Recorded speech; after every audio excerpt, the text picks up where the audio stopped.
দেশটা যেমন কোনো বাপের না, দেশটা শুধু মুসলিমদেরও না, দেশটা সবার। হিন্দুরা আমরা মাথা উঁচু করে বাঁচতে পারি, হিন্দুদের উপর যেন কোনো নির্যাতন না হয়। কোনো ধর্মই নির্যাতিত হবে না। আমাদের মন্দিরে হামলা কেন? আমরা হিন্দু, এই হবে আমার পরিচয়। ধর্মাবলম্বী ভাই বোনদের উদ্দেশ্যে একটি কথা বলতে চাই, আপনারা দুঃখের সাথে বলতে হচ্ছে আপনাদের এই দুর্বলতা আপনারা নিজেরাই সৃষ্টি করেছেন। অনেকে সীমান্তে দুজন হিন্দু মারা দিয়েছে, এই জন্য মায়া দরদ দেখাচ্ছে, ইন্ডিয়ার বিরুদ্ধে স্লোগান দিচ্ছে। তো আমি বলতে চাই, তারা কেন সীমান্তে দিয়েছে আগে ওইটা খুঁজে নিন। তারা কেন বিএসএফ এর পুলিশে মরতে দিয়েছে? কারণ এখানে বেঁচে থাকা তাদের জন্য একটা জীবন মৃত্যুর প্রহসন ছাড়ার কিছুই নয়। ১/১১ যে সরকার ছিল তা ছিল ভারত সমর্থিত সরকার, তাই কিন্তু সেই সময় হিন্দুদের এই সমাবেশ দেখা যায়নি। এবং তার নিকৃষ্ট উদাহরণ হচ্ছে বিশ্বজিৎ হত্যা। সারা দুনিয়ার সামনে ভিডিওর মাধ্যমে সাক্ষী প্রমাণ সহকারে সেই বিশ্বজিৎকে কুপিয়ে হত্যা করা হলো, এবং বিশ্বজিৎকে যারা হত্যা করলো তাদেরকে এই আওয়ামী সরকার ছেড়ে দিল। তখন কিন্তু বাংলাদেশে হিন্দুদের কোনো সমাবেশ বা প্রতিবাদ আমরা কখনোই শুনি নাই, কোনো সমাবেশ দেখিনি। বাংলাদেশে যে যারা কিনা হিন্দু সম্প্রদায়ের লোক, তারা নিজেদেরকে দুর্বল করেছেন আওয়ামী লীগকে সমর্থন করে। আপনি আসসালামু আলাইকুম রহমতুল্লাহ, সবাই কেমন আছেন? আশা করি সবাই অনেক অনেক ভালো এবং সুস্থ আছেন। সবাইকে স্বাগতম জানাচ্ছি আমাদের আরেক নতুন ভিডিওতে। প্রতিদিনের মতো আমি আপনাদের সিরাত ফারুকি আবারও চলে আসলাম নতুন একটা ভিডিও নিয়ে। আজকের ভিডিও টাইটেল এবং থাম্বনেল দেখে ইতিমধ্যেই ভিডিওর শুরুতে আপনারা কিছু অংশ বিশেষ দেখেছেন, ইতিমধ্যে বুঝতে পেরেছেন আজকের ভিডিওর মূল আলোচনা বা মূল বিষয়বস্তু কি। তো দর্শকের বিষয় নিয়ে আর বেশি বিস্তারিত বলবো না, কারণ বিস্তারিত বলতে গেলে ভিডিওটা অনেক লম্বা হয়ে যাবে। আমি সংক্ষেপে করার ক্ষেত্রে মূল আলোচনা চলে যাচ্ছে। তার আগে আপনার কাছে ছোট একটি অনুরোধ জানিয়ে রাখতে চাই, যদি আমাদের চ্যানেলটিতে এক নতুন থাকেন চ্যানেলটি সাবস্ক্রাইব করে সাথে থাকবেন। যদি ইতিমধ্যে সাবস্ক্রাইব করেছেন তাহলে আপনাদেরকে অসংখ্য ধন্যবাদ জানাচ্ছি। তো দর্শক আর বেশি কথা না বলে আমরা ভিডিও ফুটেজগুলোর মাধ্যমে বাকি বিস্তারিত অংশগুলো দেখে আসবো। দেশটা যেমন কোনো বাপের না, দেশটা শুধু মুসলিমদেরও না, দেশটা সবার। হিন্দুরা আমরা মাথা উঁচু করে বাঁচতে পারি, হিন্দুদের উপর যেন কোনো নির্যাতন না হয়। কোনো ধর্মই নির্যাতিত হবে না। আমাদের মন্দিরে হামলা কেন? আমরা হিন্দু, এই হবে আমার পরিচয়। জিস নাহিদ প্রসঙ্গে বলতে আমার এই দুজনের সম্বন্ধে এই স্বাধীনতা যুদ্ধে প্রত্যেক আপনারা যারা আমাদের ভিডিও শেয়ার করেন না, তাদের অবদান আছে। কেউ বলতে পারবেন না আমি সবকিছু করেছি। নো, এটা অন্যায়, এটা অবিচার।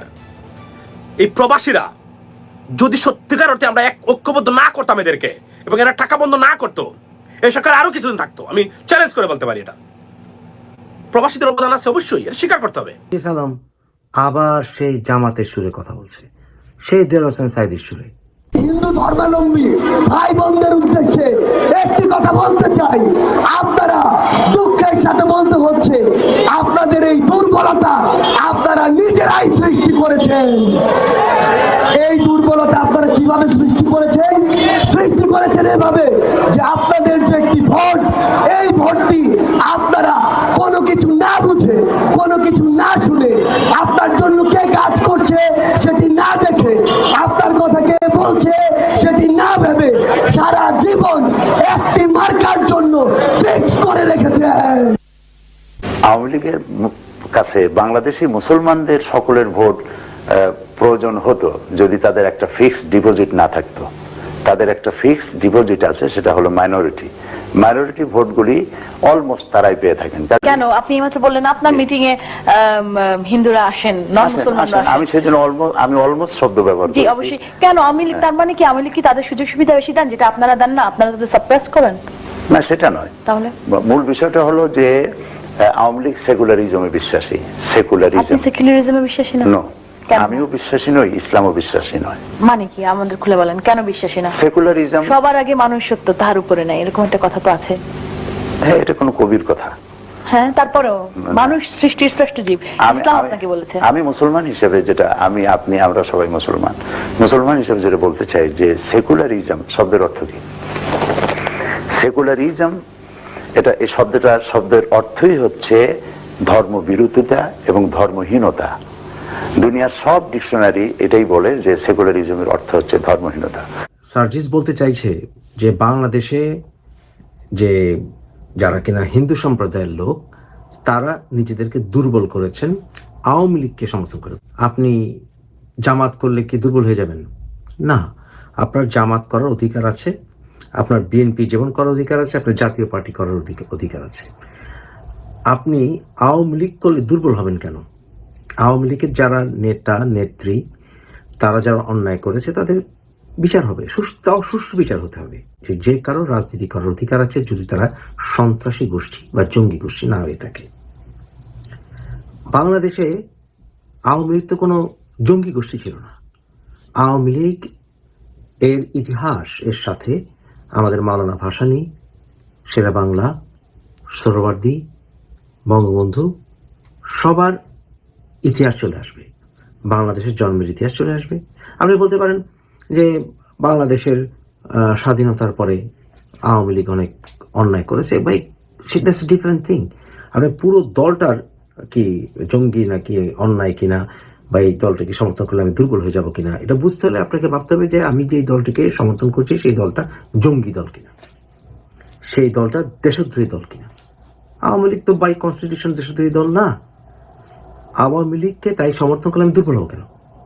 এখন যদি আপনি বলেন আওয়ামী লীগকে সমর্থন করা মানেই ভারতকে সমর্থন করা, আমি আপনার সাথে এই কথা একমত না। শেখ হাসিনার ব্যক্তিগত পলিসি হতে পারে সে ভারত প্রেমী ছিল, কিন্তু বঙ্গবন্ধু শেখ মুজিবুর রহমান কিন্তু আপনি যদি ইতিহাস পড়েন ভালো করে, বঙ্গবন্ধু শেখ মুজিবুর রহমানের আত্মজীবনী পড়েন, তাহলে আপনি বুঝতে পারবেন যে বঙ্গবন্ধু শেখ মুজিবুর রহমান স্বীকার করেছেন যে কিভাবে হিন্দু উগ্ররা বা কট্টর হিন্দুরা মুসলমানদেরকে বৈষম্যমূলক আচরণ করত। তাই শেখ মুজিবুর রহমানকে হিন্দু মহাজোটের গোবিন্দ প্রামাণিক পর্যন্ত পছন্দ করে না। মনে মনে ওই বিজেপিরাও বঙ্গবন্ধুকে পছন্দ করে না, যতই বঙ্গবন্ধুর প্রতিকৃতির সামনে এসে আপনার নরেন্দ্র মোদী নীরবতা পালন করুক না কেন। তাই আওয়ামী লীগকে সমর্থন করলে দুর্বল হয়ে যাবে কেন? আওয়ামী লীগ বাই কনস্টিটিউশন তার একটা সেকুলার দল। এখন সেকুলার মানে কি? সেকুলার মানে কি ধর্মহীনতা? সেকুলার মানে ধর্মহীনতা, এই স্টুপিড বিষয়টা প্রচার করেছিল দেলোয়ার হোসেন সাঈদী। একেবারে ভুয়া একটি বিষয়। সেকুলারিজমের মূল বিষয়টা হচ্ছে যে সেকুলারিজম মানে হচ্ছে যে রাষ্ট্র যখন রাষ্ট্র পরিচালনা করবে তখন সে কারো পক্ষ নেবে না। সে রাষ্ট্রের কোনো ধর্ম নাই। রাষ্ট্র আপনি যখন বিচারের জন্য যাবেন, আপনি হিন্দু না মুসলিম না খ্রিস্টান এর রাষ্ট্র দেখবেন। আপনি ন্যায় করেছেন কি অন্যায় করেছেন সেটা দেখবে। এটা হচ্ছে রাষ্ট্রের নিয়ম। এখন ধরুন আমাদের বাংলাদেশের ভেতরেও একদল মুসলমানরা মাজার ভাঙছে, আর একদল মুসলমানরা মাজারকে অনুসরণ করছে। তাহলে সরকার যদি মাজারপন্থী হয়ে যায় অথবা মাজার বিরোধী হয়ে যায়, তাহলে যারা মাজারপন্থী বা মাজারপন্থী না তাদের সমস্যার সমাধান কিভাবে হবে? তাই সরকারকে থাকতে হবে নিউট্রাল এবং রাষ্ট্র চলবে রাষ্ট্রীয় আইনে। জনগণের প্রতিনিধিরা সরকার যাবে এবং তারা আইন প্রণয়ন করবে। বিসমিল্লাহির রহমানির রহিম। দেশপ্রেমিক বাংলাদেশি, দেশে বিদেশে যে যেখানে আছেন, আসসালামু আলাইকুম। একটি দুর্বল ও অত্যাচারিত জাতি কি করে একতার মাধ্যমে বিজয় ছিনিয়ে আনতে পারে তা আমরা দেখেছি গত 4 এবং 5ই আগস্ট। আবার সেই একই জাতি সামান্য সুবিধা পেয়ে বিপদ থেকে বেঁচে যার যার স্বার্থে একে অপরের বিরুদ্ধে গিয়ে আবার বাংলাদেশের স্বাধীনতা এবং সার্বভৌমত্বকে ভয়ঙ্কর হুমকির মুখে ফেলতে পারে তা আমরা এখন দেখছি। যখন এই সরকারের দুর্বলতা, ছাত্রদের মাঝখানে ভাঙন, ক্ষমতার ভাগাভাগি, রাজনৈতিক দলের মাঝখানে একে অপরে কামড়াকামড়ি, ভুল বোঝাবুঝি চলছে, তখনই আবার অজিত দোভালের মতো বিশ্ব শয়তানরা বাংলাদেশের স্বাধীনতা, সার্বভৌমত্ব আবার কেড়ে নিতে এই অজিত দোভালের পরিচালনায় ও প্রযোজনায় চলছে বিভিন্ন রকম ষড়যন্ত্র। বাংলাদেশের ভেতরে থাকা মির্জাফর, রায়বল্লভ এদেরকে ব্যবহার করে কি করে বাংলাদেশের স্বাধীনতাকে ধ্বংস করতে উঠে পড়ে লেগেছে, সেই দিক থেকে কিন্তু সকল রাজনৈতিক দল এবং সরকারের দৃষ্টি ইতিমধ্যে সরিয়ে ফেলা হয়েছে। আমরা শুরুতেই একটা ক্লিপ দেখি। আজকে অনেকে সীমান্তে 2 জন হিন্দু মারা গিয়েছে, এই জন্য মায়া দরদ দেখাচ্ছে। ইন্ডিয়ার বিরুদ্ধে স্লোগান দিচ্ছে। তো আমি বলতে চাই তারা কেন সীমান্তে গিয়েছে আগে ওইটা খুঁজে নিন। তারা কেন বিএসএফ এর পুলিশে মরতে গিয়েছে, কারণ এখানে বেঁচে থাকা তাদের জন্য একটা জীবন মৃত্যুর প্রহসন ছাড়ার কিছুই নয়।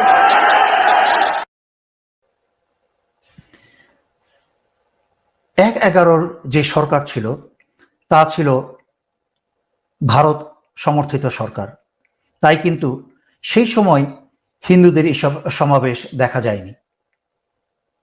তার পরবর্তীতে এই গত 15-16 বছর ভারতীয় এবং আওয়ামী সন্ত্রাসের সরকারের সময় এত হিন্দু সম্পত্তি দখল করা হলো, এত হিন্দু হত্যা করা হলো, এবং তার নিকৃষ্ট উদাহরণ হচ্ছে বিশ্বজিৎ হত্যা। সারা দুনিয়ার সামনে ভিডিওর মাধ্যমে সাক্ষী প্রমাণ সহকারে সেই বিশ্বজিৎকে কুপিয়ে হত্যা করা হলো, এবং বিশ্বজিৎকে যারা হত্যা করলো তাদেরকে এই আওয়ামী সরকার ছেড়ে দিল। তখনও কিন্তু বাংলাদেশে হিন্দুদের কোনো সমাবেশ বা প্রতিবাদ আমরা কখনোই শুনি নাই, কোনো সমাবেশ দেখি নাই। এর মানে কি? বর্তমানে যেসব তথাকথিত হিন্দু নেতারা এইসব সমাবেশ করছে তারা বাংলাদেশের বিরুদ্ধে দেশদ্রোহিতা করছে। তারা বাংলাদেশের খাচ্ছে, বাংলাদেশে থাকছে, বাংলাদেশের সকল সুবিধা নিচ্ছে, কিন্তু ভারতের দালালি করছে ওই অজিত দোভালদের ষড়যন্ত্র পড়ে। এবং বাকি যারা হিন্দু সাধারণ জনগণ জড়ো হয়েছে তারা না বুঝেই জড়ো হয়েছে।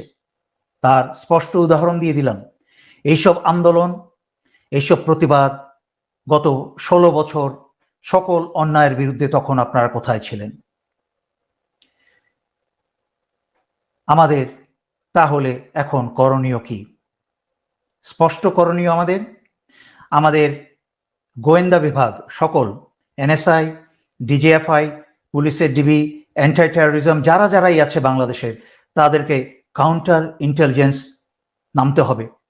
তাদেরকে সকল সামর্থ্য নিয়ে মাঠে নামতে হবে এইসব খুঁজে বের করতে যে কারা এই ষড়যন্ত্রের নেতৃত্ব দিচ্ছে, তাদের উদ্দেশ্য কি, তাদেরকে জিজ্ঞাসাবাদ করা হোক এবং তা স্পষ্ট জনতার সামনে প্রকাশ করা হোক। তো প্রিয় দর্শক, কিন্তু আপনার সবাই ভিডিওটা দেখে বিস্তারিত বুঝতে পেরেছেন আজকের ভিডিওর মূল আলোচনা। ভিডিওটি দেখে আশা করি আপনার কাছে ভালো লেগেছে। ভিডিওটি কেমন লেগেছে কমেন্টে জানিয়ে ফেলুন। দেখা হবে না কোনো ভিডিওতে। আমাদের চ্যানেলটিতে নতুন থাকলে চ্যানেল সাবস্ক্রাইব করে সাথে থাকবেন।